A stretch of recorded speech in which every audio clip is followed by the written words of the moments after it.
गर्दै म्यामले पनि मलाई आज भन्नुभयो कि म अब राम्ररी पढ्नुपर्छ। आमा, अब के को पढ्नु नि? अब त तिमी पनि 16 वर्ष भइसक्यो। मैले 12 वर्ष हुँदा विवाह गरेको। तिमी पनि जित्न अगाडि त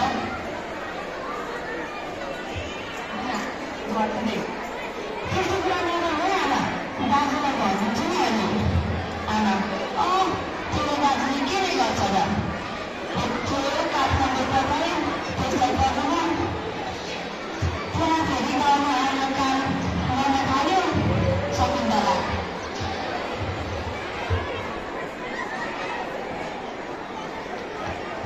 आमाले छोरीको यस्तै कुरा चाहिँ यहाँ शकुन्तला आवश्यक। शकुन्तला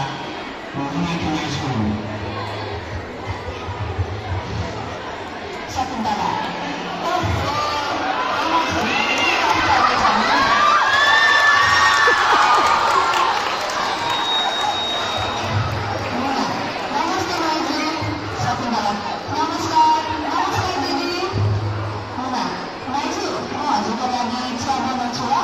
शकुन्तला हुन्छ नि यस्तो जाने भान्जीको हातबाट चिया पाउन त सौभाग्यकै कुरा हो।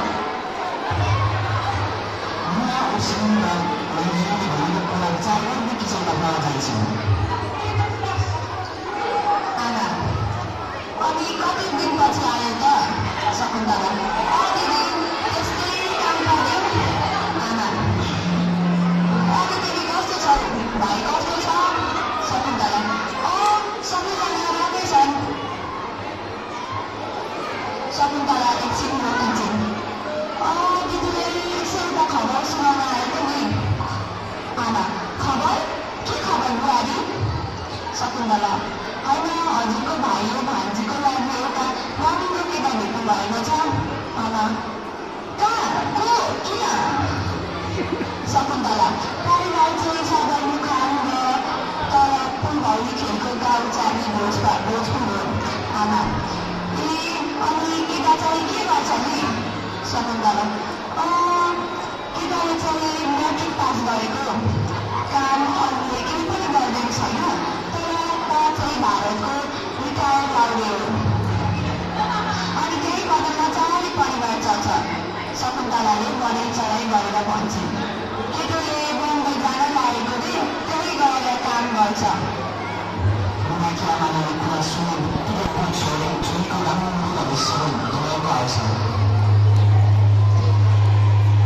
शकुन्तला दिदी आमालाई भन्छन्। दिदी बुढाकी आमा झसङ्ग बुझिन्छन्।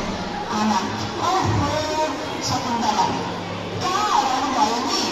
आमा, होइन, अनि हामीहरू घरमा त कति भिन्नता होला। उनीहरू धनी परिवार हो अनि यहाँ शकुन्तला हो।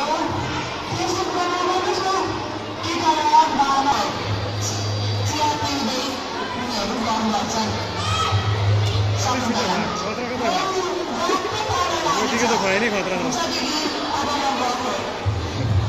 मान्छेको खाने कप लिएर किचनको बनाउँछन्। शकुन्तलाले उनीको आमालाई किनाको तस्बिर देखाउँछन्।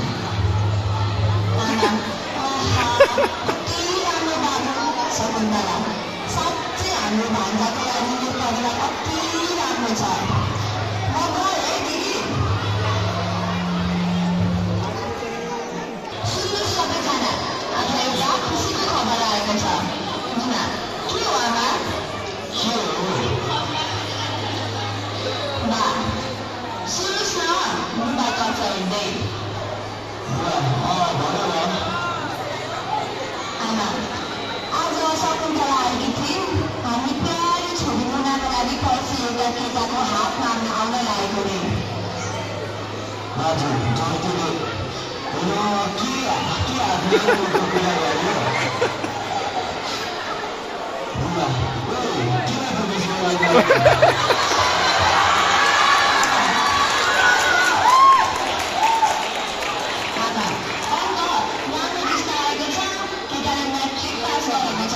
मुम्बईमा काम गर्छ अनि भन्नु छ छेत्रीको परिवार हो, त्यस्तो परिवारसँग नकाटेको भन्नु त तेरो पनि भविष्य सुध्रिन्छ।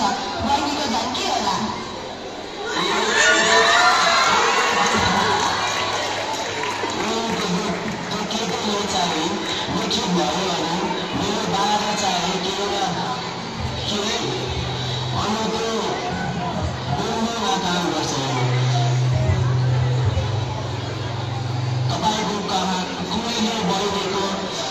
शिक्षा सोध्नु भएको छ उसलाई बढ्नु बोल्नु मन छ होला उसलाई बढ्ने शिक्षा दिनु यस्ता बुढाहरू कति आउँछन् जस्तो कस्ताको लाइन लाग्छ शिक्षा दिनु भने एक राम्रो जीवन बाँच्छ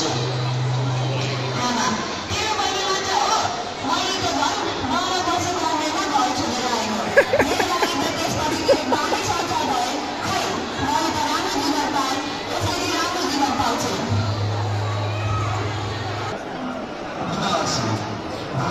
दाजुले गर्नु भएको थियो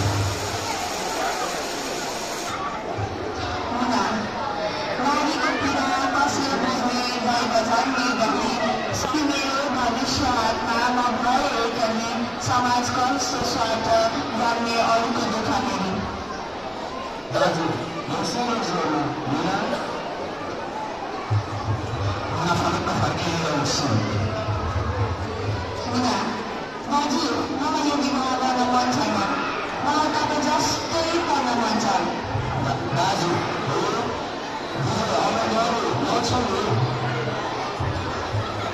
छोटो भइसकेपछि बाबातर्फ बाबाको मामा जान्छ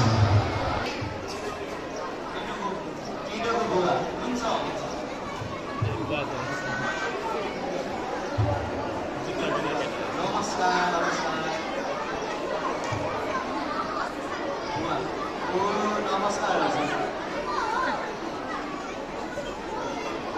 बाबा यसरी कुनै समाजको सुरु हुन्छ दुवै परिवार आफ्नो कुराकानी गर्छ उनीहरू गफगाफमा मस्त भइसकेको छ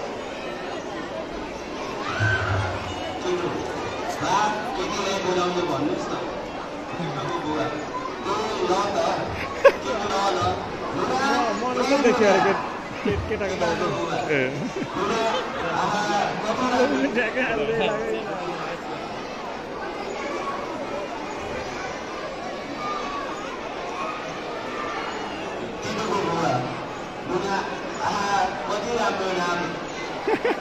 कति राम्रो नाम हाम्रो बुवाहरूको साँच्चै मुना मदन त्यही जोडी हुन्छ होला यिनीहरूको बुवा हो नि अनि बुवा चाहिँ कति वर्षको हो नि म 24 वर्षको केटोको बुवा अनि मुना चाहिँ बुवा हाम्रो मुना जस्तो 16 वर्ष कि केटोको बुवा भनेपछि कति राम्रो जोडी हुँदै रहेछ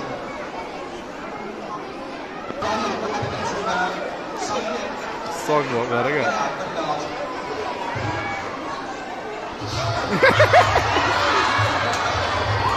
क्या लिएर आयो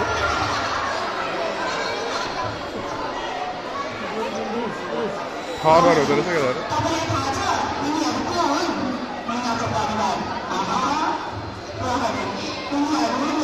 छोरीहरूलाई बन्दैमा लग्ने सबै परिवार आश्चर्यचकित हुन्छन् यही गाउँकी एक केटी सुषमाको पनि यस्तै हालत भएको थियो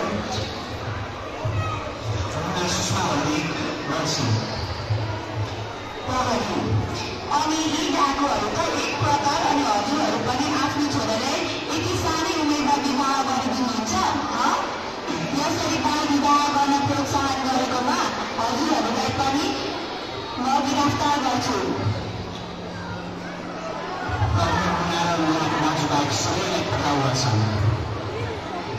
पुलिस समाउने हो सके पढाइ पनि छैन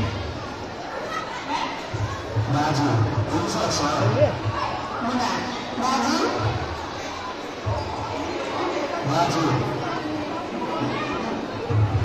सका मैले ज्ञान सका यसरी उनीहरू कथा सकिनेछ